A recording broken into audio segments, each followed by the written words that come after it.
Internet is full of good and bad news, and the thing we will be presenting in this video will make you choose your side. Maybe you're in the good part, maybe you're in the bad part. Let's figure it out. Recently, Adobe just released a project called Project Shasta. It is audio enhancing technology using AI. At least that is what is written on the website. And as far as I saw the output from the project, it seems extremely well done somehow. And I wanted to discuss about it here in this channel by first maybe talking about the project, presenting it globally, and explaining to you what the project can be, talking about what it can mean for audio engineers, and also discussing about how technically this kind of project can be built. So let's get started. As I said before, the project is called Shasta. Weird name though. It is a audio enhancing AI, but it's more than audio processing. I think there's a lot going behind actually. The fact is that you can just take an audio that can have a lot of noise and problems, and that can't also be inaudible, and just pass it to the project and it can output a really, really good audio. I will just show you some samples so you can decide and you can judge it by yourself. Okay, this is a sample audio for Project Shasta. I'm far from the microphone and there must be a lot of echo in this room. So I think it will be quite inaudible. Let's see how the AI will treat it and clean it.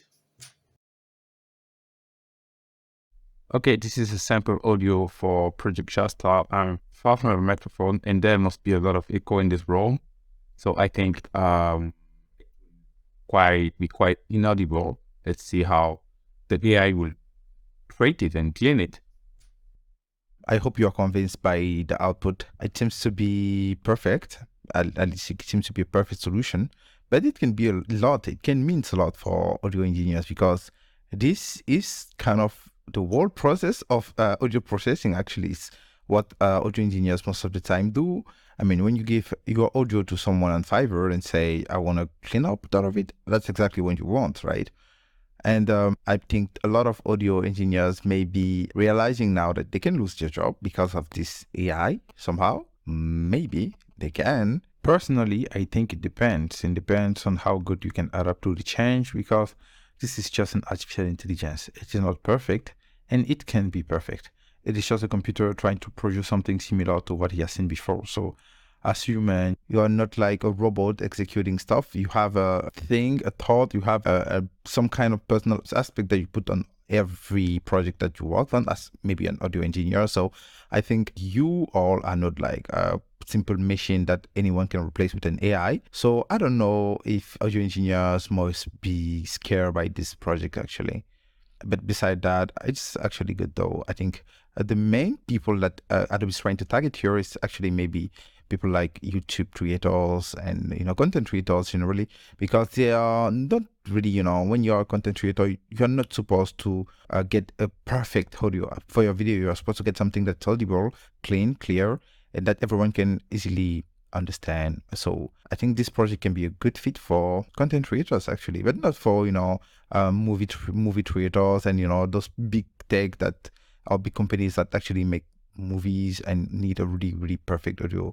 But they will always need audio engineers. So I don't think that project will just remove you from almost this job from every job listing, because Adobe just released one project, and this project is just good on audios. So, and if you have to talk about the technical part, I think this is a project that Adobe can actually drive until the end and make something really great out of it, because Adobe is a company that have Adobe Audition, yes, and there's a lot of engineers actually using Audition to process or to work on audio. So they have the knowledge about audio. I think they have the people also, and they have a lot of engineers working on audio, working on Audition. So they know at least all the process to make a really good audio out of any kind of audio. So actually what the engineers using Audition are doing is just using the tool to make audio great. So engineers at Adobe know exactly how to do that.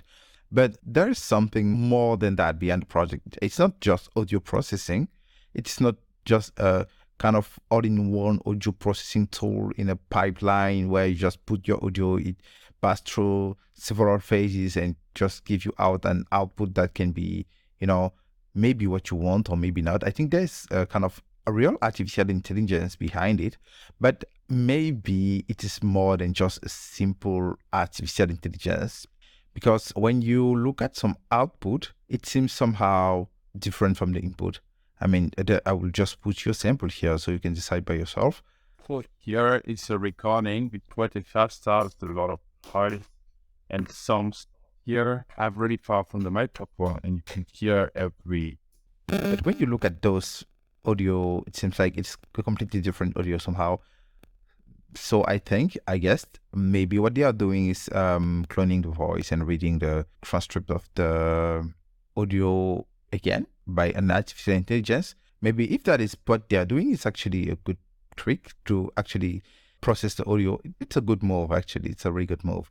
But I'm not sure. I don't think they just clone, they just get your audio, train a model that can reproduce your voice and transcribe your text and then read it out loud. I think there is more, even when your audio is really bad, the transcription can be also bad. So that's not exactly what's going on under the hood. I think there is more than that. Yeah, but I think also that there's a lot of audio processing behind. It's not just the AI part. There's also a lot of audio processing behind the project itself. So with that said, I think it will be a good fit for everyone. They are actually saying the project will be free, but we all know Adobe. It's never free with Adobe. So we will just see how the project will evolve in the time and see where it goes and how everything will just end. So, and by the way, if you are here for the first time, here in this channel, we talk about artificial intelligence, web and projects. So if there's a topic that interests you, don't forget to subscribe to the channel. And in the upcoming weeks, I will publish a series of videos about data analytics, but it will mostly be a way to go from simple data analytic to big data analytic, like working with many computers, working with clusters, SparkQL, for example, Apache, Adobe, and MPI, and a lot of other stuff concerning how to go from data to big data analytic. So see you in the upcoming videos, and bye.